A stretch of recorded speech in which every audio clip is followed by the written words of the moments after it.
Mark, you promised us a roller coaster over the final part of the season. This week, probably a good example of that, really, in that you have Cheltenham, where it just doesn't happen at all, then the win against Oxford, which is great, and then Tuesday night at Fleetwood, a whole bundle of emotions because the performance was really good, but you come away with nothing.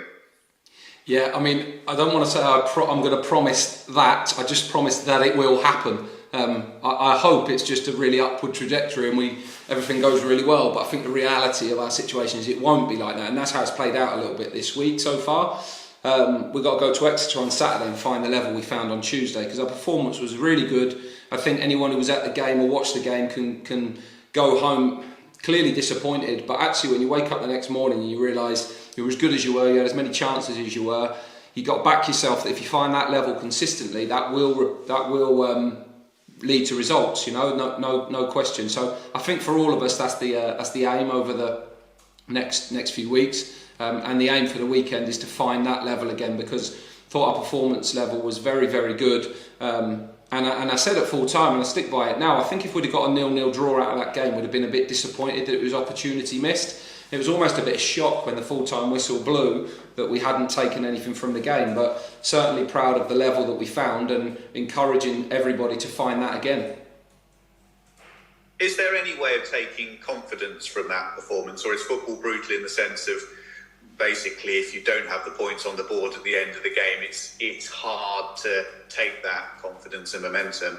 No, see, I think it is. I think it is possible. I do think, and I said this afterwards as well, you know, if it's game 5 or 6 of the season, it's certainly easier to do that because you've got so much ahead of you. And we're in a situation now in the season where we need results, and actually we take them without performances. But I think what we have to back is, if we find that level, that will reflect itself in results and points for sure. And that was a real opportunity for us to get back-to-back positive results, and we weren't able to do it. But I don't think that was anything down to our own level of performance. It was just 1 or 2 moments that we couldn't capitalise on.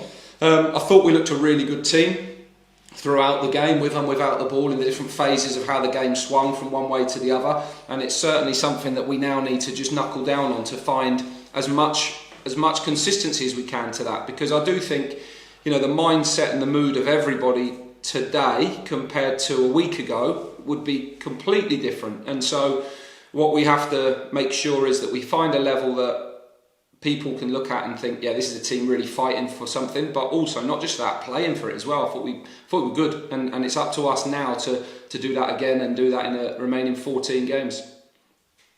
Yeah, Paul Barry writing on the website earlier this week, a few comments on various things that are going on at the club. And I know vote of confidence is a really loaded phrase, and I think the way he'd written his comments, he was anxious to avoid any of that. But it must be really nice for you that, in effect, he's articulated a lot of what you've been saying to us over recent weeks.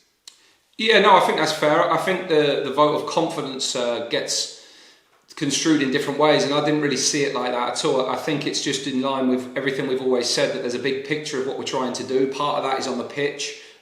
We can't be less than 3 o'clock on a Saturday as a football club, but we can be more than it, and I think that is the line of what we've seen this week and everything that's going on. We're in a bit of a project, and obviously a major part of that is we want to be a League One football club next year, and that's what we've got to fight to try and achieve as a group of people. But we know that the people running our club and driving this are the right people to do it.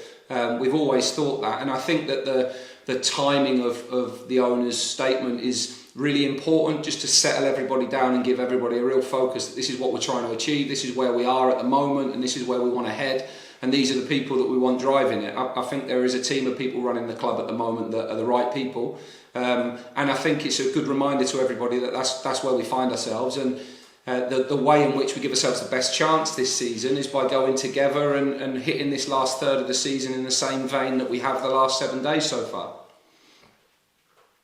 Let's talk about Exeter, who I think overall have had a really good season, particularly losing Matty Taylor in the autumn, but of late the goals have just dried up a bit.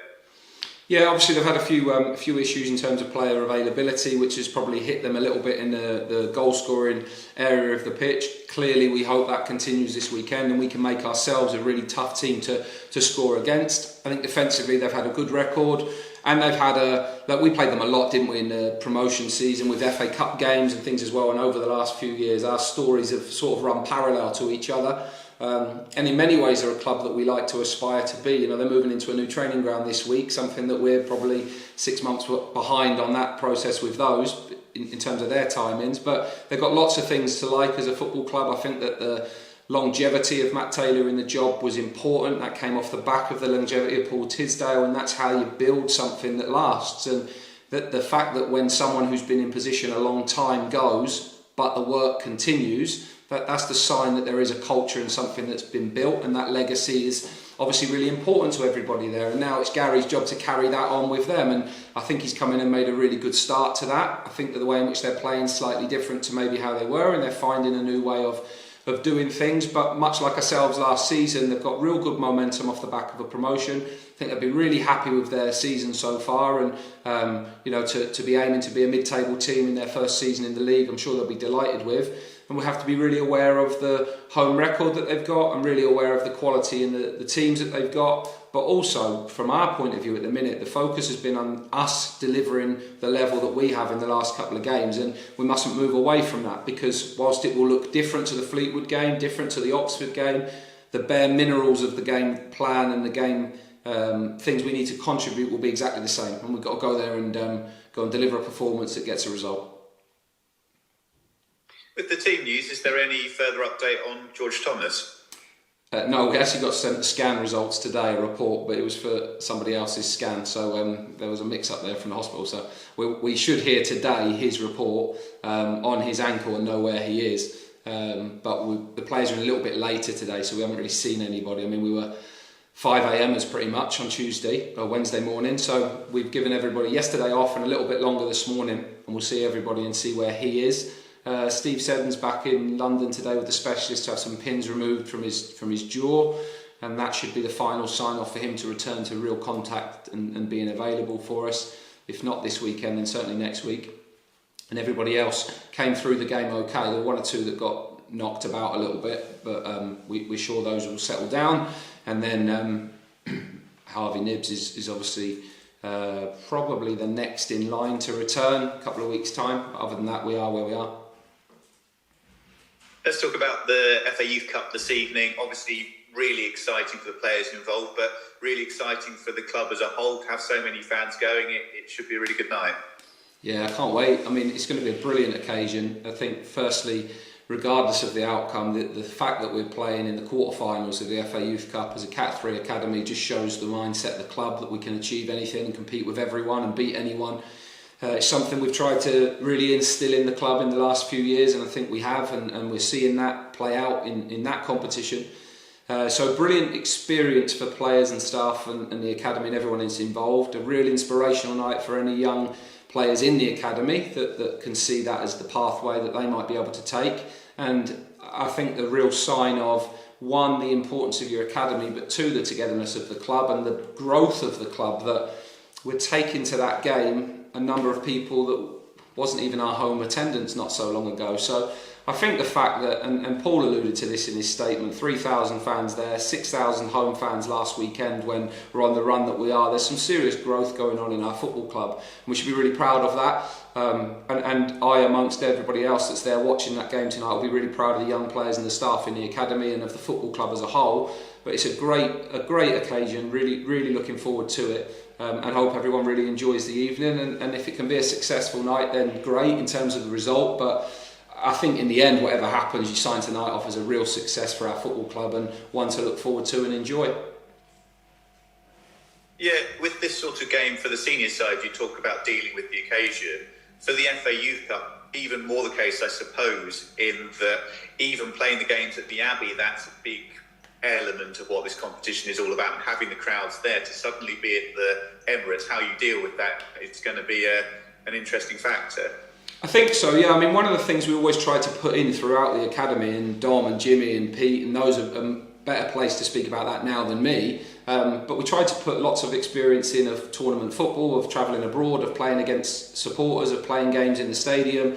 A number of these players playing the Youth Cup younger than like 16, 17, so that they experienced those moments. Some of them have gone and played non-league football, played in front of some decent crowds. So you try to build those experiences into their development programme, but you can't build in these sorts of games or the focus that is on them, but you can just try to make the players have as normal a preparation as possible. And one thing I think Jimmy's done incredibly well, much better than I used to do it when I did it, was to keep the players really, really grounded and level, and just be able to go and play the game and get as much out of it and look like they're not at all frightened of that experience. So I expect that today. We've got a great group of lads there that are loving the journey they're on in that competition, and I see no reason why that won't be the case tonight.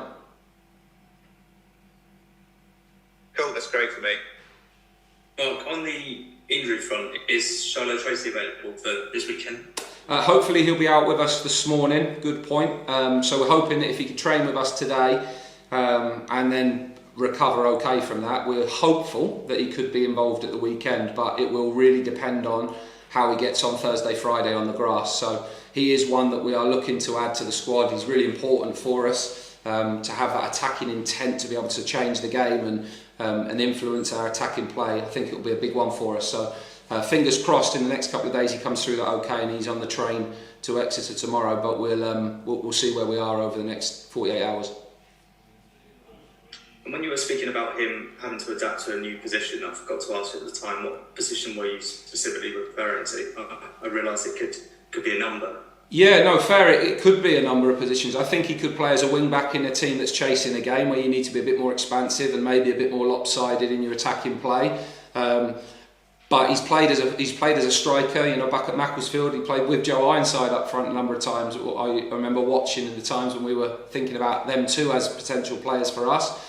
So he can play in that position as a striker. I think he could play as an advanced midfield player, and we've played at times where we play with almost two number 10s. He could play that position. So I think there's a bit more flexibility around what he would do in that position, in that system, and how he might play in it. Not discounting the fact that in the next 14 games we'll no doubt play with wingers at some point in the back four, because we've got the variety and the flexibility to do it. But I think what the shape change has given us is a real security in the games. And in order to get more attacking players in the team, or certainly the options have given us those chances, and getting someone who can create chances and can frighten defences in the team, I think that will be really important to us. And he'll have to adjust himself to one or two of those positions, because I think he could have a part to play in all of them, and got a chance to make himself a really, really big name and real big player in the remaining third of the season for us. And it might not always be exactly the position he wants or exactly the game minutes that he's after, but at the same time he's got a real chance to be a match winner for us, and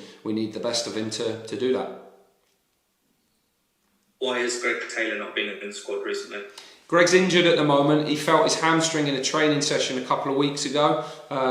Bit of nothing really. He's back jogging on the grass, so he's been last couple of weeks really where we haven't seen him. He's not been fit to take part, and he'll probably be another 2 or 3 weeks away from full training and sprinting. So we'll just wait and see how that one settles over the next couple of weeks. I mean, it's not a positive in the sense that he's not available, but the fact that we're so well covered at the back end of the pitch doesn't create the same issue that some of the other positions do. So hopefully he'll be back available quite soon, but he is one of a handful that probably a couple of weeks away from being available. You're obviously not scoring a lot of goals at the minute. Is there anything as a manager you can do differently to try and get your side scoring more goals? Is it simply down to players now to start taking the chances? Yeah, it's really hard for me to go on the pitch and score them, and if I went on I would be rubbish, so there's very little I can do. So I think it's down to us trying to create patterns and ways of scoring and creating chances. I thought our build-up play and our creative play was very good on Tuesday, and then it's just creating as many chances as we can to score goals and opportunities to score from set plays, so trying to increase the number of them that we get in a game and trying to increase the quality of our counter-attacks, and how long we can sustain the game in the top end of the pitch. So I think the way in which we play and the structure in which we get the ball into forward areas and keep the game there, that's the responsibility of us to try and create a plan in our system against whatever we're playing against to give ourselves more opportunities. And then, of course, players have got to take responsibility to use their moments, and it's the hardest bit of the game, obviously. And we've been a low-scoring team across the board, really, this year, but it's certainly something that we need to improve on. We're probably not going to become a fast-flowing, top-scoring team in the league in the next 14 games. We need to score enough games to tip the games in our favour and to give ourselves more wins, because that's what we're chasing at the moment. But there's no lack of effort in that, and the players aren't meaning to miss chances for sure. So we just got to keep positive with players, knowing that if we create enough chances, we'll score goals. And with Fijiri as well, now that he's out for the remainder of the season, does that conversation about whether he's going to be offered a new deal happen sooner? No, that doesn't happen at all with anybody now. We'll wait till the season's up and then we'll have those conversations. So we'll see where he is. We'll see if he can get back at any time before the end. He's plodding along with his rehab, but we haven't really got a time frame on A, his return, or B, on contract discussions apart from the end of the season. Thank you. Just a quick one from me, Mark, regarding tonight. Obviously, you've been connected with the academy for a while. How does that make you feel from that perspective, how much the academy has grown since you've been there? Yeah, I'm always a bit wary of talking about this, Donny, because it's as if I'm claiming some success towards tonight, and I wouldn't want to take the credit away from so many other people that have done better and more work than I have. I think what we've built over time, and any reflection on the academy, is always a lot of people involved. So if I've played a small part in the beginning of the academy, then fine. But this group in particular, a lot of these players have been here a number of years, not in teams or groups that I've coached, but in a system that I may have played some part in developing. But so I'll be as proud as anybody really to watch the game tonight and just see us competing against top teams in this competition. It's a great platform and window into academy life, the Youth Cup, and sometimes it can get too much spotlight in terms of like how good's your academy judged by one group of under 18s, and that's never fair. But when you do have a good strong group and you go on a run in it gives you a spotlight that you don't get in academy football as players and coaches. So it can be a brilliant experience and a brilliant competition for everybody, and I'm really looking forward to seeing the game and taking the whole thing in, playing inside such a stadium. And Paul alluded to this, and Mark and Adam also, and the board of directors. Everyone's, I think, just really excited to see us there. And I think that's gripped by the number of people we got going. It's incredible, really. I have people asking for tickets that you just wouldn't normally expect to be at these sorts of games. So it's a great experience for everybody. I'll be absolutely buzzing to be there and to see it. But all the credit for getting there should go to everybody. That some have moved on from our club, but others that are in positions now that are doing some brilliant work and should be really proud of the achievement. Super. Thanks for that, Mark. Sorry, but I'm just going back to the lack of attacking options you've got at the moment. I just wondered whether the free agent market was something you ever sort of looked at, with Fijiri potentially out for the rest of the season, Harvey still a little way off, whether that's something you looked at, or you mentioned obviously Shiloh potentially playing through the middle. Was it more going with what you've got, or is it something you do look at?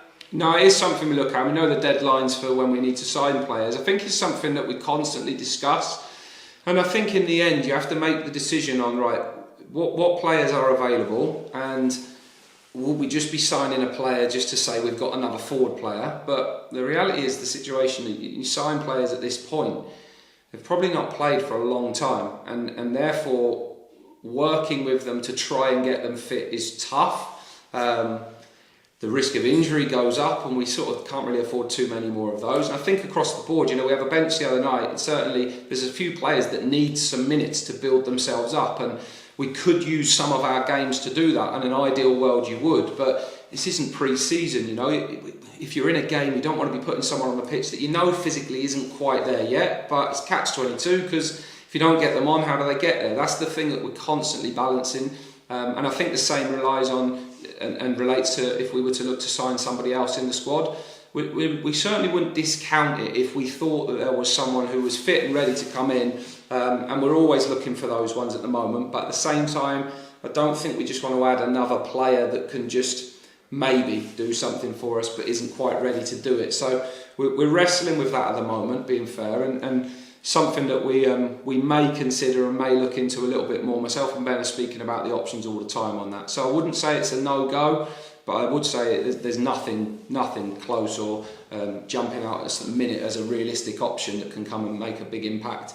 There might be one or two of our younger ones that can come back off of a loan to try and help us if we need that. But also we just need to make sure we get those that are out back as soon as possible and cross our fingers that George Thomas's injury isn't too bad.